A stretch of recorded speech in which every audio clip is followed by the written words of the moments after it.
ശ്രീ മധുസൂദൻ പിള്ളൈ, ഇതിപ്പോൾ എക്സൈസ് വകുപ്പ് ധാരാളം നടപടികൾ എടുക്കുന്നുണ്ട്. കഴിഞ്ഞ ദിവസങ്ങളിലൊക്കെ എക്സൈസ് വകുപ്പിന്റെ നേതൃത്വത്തിൽ സംസ്ഥാന വ്യാപകമായ റെയ്ഡ് ഉണ്ടാവുകയും പലയിടങ്ങളിൽ നിന്നും വലിയ തോതിൽ ഈ മയക്കുമരുന്നിന്റെ ഗണത്തിൽപ്പെട്ട സാധനങ്ങൾ അമ്പാൾ പിടിച്ചെടുക്കുകയും ഒക്കെ ചെയ്തിട്ടുണ്ട്. ഇത് മൊത്തം വിപണിയെ ഉദ്ദേശിച്ചുള്ള ഇടപെടലുകളാണ്. അതിനപ്പുറത്തേക്ക് നമുക്ക് വിദ്യാർത്ഥികളെയിലേക്ക് കൂടുതൽ കേന്ദ്രീകരിച്ചുകൊണ്ടുള്ള നടപടികൾ ആവശ്യമുണ്ട്. ഇനി സംസാരിച്ചെങ്കിൽ സംസാരിച്ച്, അല്ലാതെയെങ്കിൽ അല്ലാതെ.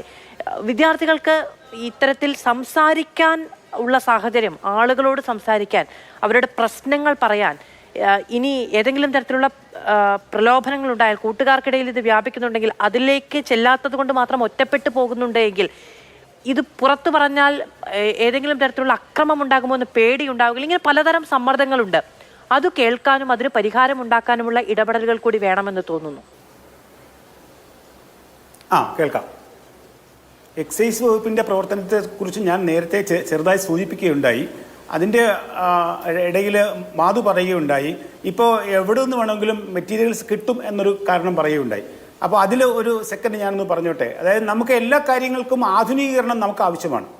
അത് നമ്മുടെ മൊബൈലിലായാലും നമ്മുടെ ടി വിയിലായാലും മറ്റ് സാധനങ്ങളിലായാലും എല്ലാം ആധുനികവൽക്കരിക്കപ്പെട്ടുകൊണ്ടിരിക്കുകയാണ്. അക്കൂട്ടത്തിൽ നമ്മൾ മനസ്സിലാക്കേണ്ടത് 10 വയസ്സ് കഴിഞ്ഞ കുഞ്ഞുങ്ങളുടെ എല്ലാം കയ്യിൽ ഇന്ന് ടച്ച് ഉള്ള ഇൻ്റർനെറ്റ് സൗകര്യമുള്ള ഫോൺ കയ്യിലുണ്ട് കുട്ടികളുടെ കയ്യിൽ. ഈ ഫോണൊന്ന് പരിശോധിക്കുന്നതിനോ അതിലെന്തെങ്കിലും പ്രശ്നങ്ങളുണ്ടോ എന്ന് പരിശോധിക്കുന്നതിനോ പോലും ഒരു മാർഗവും നമുക്കിവിടെ ഇല്ല. കുട്ടിയുടെ ഫോൺ കയ്യിൽ നിന്ന് വാങ്ങിയ രക്ഷകർത്താവ് വാങ്ങിയെന്നുള്ള ഒറ്റ കാരണം കൊണ്ട് കുട്ടി ആത്മഹത്യ ചെയ്ത സംഭവങ്ങൾ ഉണ്ടായിട്ടുണ്ട്. ഇവിടെ പരീക്ഷയാണ്, നീ ഫോൺ കൈകാര്യം ചെയ്യേണ്ടതാണ്. അപ്പോൾ അത് കുട്ടിയെ സംബന്ധിച്ച് ഏറ്റവും പ്രധാനപ്പെട്ട സ്രോതസ്സായി അവിടെ വർക്ക് ചെയ്യുകയാണ്. ഇത് മാത്രമല്ല, ഇപ്പം നമുക്ക് എന്ത് സാധനവും ഓൺലൈനിൽ വാങ്ങാവുന്ന ഒരു സ്ഥിതിയുണ്ട്. ഓൺലൈനിൽ എന്ത് സാധനവും വാങ്ങാം. കഴിഞ്ഞ ദിവസം 3 ദിവസത്തിന് മുമ്പ് നമ്മൾ 1 കോടി രൂപയുടെ കഞ്ചാവ് പിടികൂടിയത് ഓൺലൈൻ വഴി വന്ന കഞ്ചാവാണ് പിടികൂടിയത്. ഈ സാഹചര്യം നിലനിൽക്കുമ്പോഴാണ് എക്സൈസും പോലീസും ഇതിനിടയിലാണ് നമ്മൾ ഇതിനെ പിടികൂടുകയും അവരെ ജയിലിലാക്കുകയും ചെയ്യുന്നത്. ഏറ്റവും ഒടുവിൽ വന്ന രാസലഹരി എന്ന് പറയുന്ന MDMA എന്ന് പറയുന്ന 1/2 ഗ്രാം കൈവശം വയ്ക്കുന്ന ആളിന് ജയിൽ ശിക്ഷ ഉറപ്പാണ്, റിമാൻഡ് ചെയ്യപ്പെടുന്ന കാര്യമാണ്. അപ്പോൾ അത്തരത്തിലാണ് നമ്മുടെ പ്രവർത്തനം നടക്കുന്നത്. മാത്രമല്ല, ഞാൻ നേരത്തെ തന്നെ പറഞ്ഞു, ഇതിന്റെ അവൈലബിലിറ്റി ഇല്ലാതാക്കുക, അത് കണ്ടെത്തുക, അതിനെ ശിക്ഷിക്കുക തുടങ്ങിയ കാര്യങ്ങളൊക്കെ ശരി, നമ്മൾ എഫേർട്ട് എടുക്കുന്നുണ്ട്. ഞാൻ പറഞ്ഞത് ഈ വിദ്യാർത്ഥികളിൽ ലഹരി ഉപയോഗം അടക്കമുള്ളവ കൂടുതലാണ് എന്ന് പല പഠനങ്ങളും അഭിപ്രായങ്ങളും സ്വയംബോധ്യങ്ങളും നമുക്കുള്ളപ്പോൾ അവരിലേക്ക് മറ്റൊരു തരത്തിൽ കുറച്ചുകൂടി കുഞ്ഞുങ്ങളോട് എങ്ങനെ ഇടപെടണമോ അങ്ങനെ ഇടപെട്ട് അതിനൊരു പരിഹാരം കാണാനുള്ള ശ്രമം കൂടി വേണ്ടേ എന്നാണ് ഞാൻ ചോദിച്ചത്. അത് ഞാൻ അക്കാര്യം തന്നെയാണ് പറഞ്ഞു വരുന്നത്.